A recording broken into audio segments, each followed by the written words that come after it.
சின்ன கவுண்டர் இந்த படம் முழுக்க கவுண்டமணியிடம் ஒருமுறை கூட பேசாத விஜயகாந்த். சின்ன கவுண்டர்ல இத கவனிச்சீங்களா? விஜயகாந்த் நடித்த வைதேகி காத்திருந்தால் படத்திலும் கவுண்டமணி நடித்திருப்பார். ஆனால் அந்த படத்தில் காமெடி தனி டிராக்கில் செல்லும். பொன்மனச்செல்வன் படத்தில் விஜயகாந்துக்கு வில்லனாக கவுண்டமணி நடித்திருந்தார். விஜயகாந்தின் ஆரம்பகால படங்கள் தொடங்கி பக்யராஜ் இயக்கத்தில் வெளியான சொக்கத்தங்கம் வரை பல படங்களில் கவுண்டமணி நடித்திருந்தாலும் பெரும்பாலான படங்களில் அவருக்கும் விஜயகாந்துக்கும் இடையே பெரிய அளவில் காட்சிகள் இருந்திருக்காது என்பதற்கு தயாரிப்பாளர் சிவா ஒரு சம்பவத்தை கூறியுள்ளார்.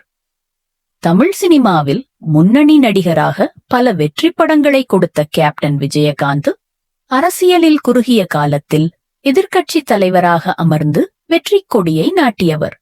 சினிமாவில் இவரை MGR அளவுக்கு கொண்டு செல்ல வேண்டும் என்று அவருடன் இருந்து பணியாற்றியவர்தான் இப்ராஹிம் ராவுத்தர். விஜயகாந்த் ராவுத்தர் இடையேயான நட்பு குறித்து சினிமா வட்டாரங்களில் இருந்து வெளியாகும் பல தகவல்கள் நம்மை ஆச்சரியத்தில் ஆழ்த்தும். விஜயகாந்தியின் வாழ்க்கையில் அவரது மனைவி உட்பட அனைத்து முடிவுகளையும் எடுத்தவர் இப்ராஹிம் ராவுத்தர் தான். விஜயகாந்தை எப்படி முன்னேற்ற பாதையில் கொண்டு செல்லாம் என்பது குறித்து 24 மணி நேரமும் யோசிக்கும் ஒரு கேரக்டர். அதேபோல் அவர் தூக்கத்தில் எழுப்பி எதை சொன்னாலும் அதை அப்படியே செய்யும் கேரக்டர் தான் விஜயகாந்த். ஒரு விஷயத்தில் தனித்து முடிவு செய்துவிட்டு பிறகு ராவுத்தர் வேண்டாம் என்று சொன்னால் அந்த வேலையை விஜயகாந்த் செய்யவே மாட்டார். விஜயகாந்துக்கு பொண்ணு பார்த்ததும் ராவுத்தர் தான்.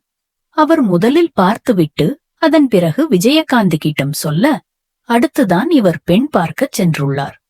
இந்த அளவிற்கு நெருக்கமான இருந்த விஜயகாந்த் ராவுத்தர் இடையேயான நட்பு பெரிய உள்ளார்ந்த நட்புக்கு உதாரணம்.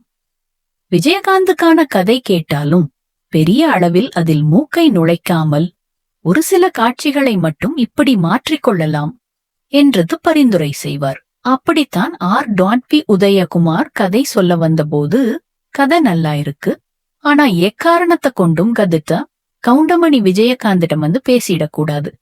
அப்பொழுது கவுண்டமணி கவுண்டர்ல வந்து நல்ல பீக்ல வந்துட்டு இருக்காரு. அந்த படத்தில் விஜயகாந்தை கலாய்த்து ஒரு வார்த்தை சொல்லியிருந்தால் அவரது கேரக்டர் நின்றிருக்காது. இப்படி விஜயகாந்த் குறித்து எப்போதும் நினைத்து கொண்டிருப்பவர்தான் இப்ராஹிம் ராவுத்தர் என்று அம்மா கிரியேஷன்ஸ் சிவா கூறியுள்ளார்.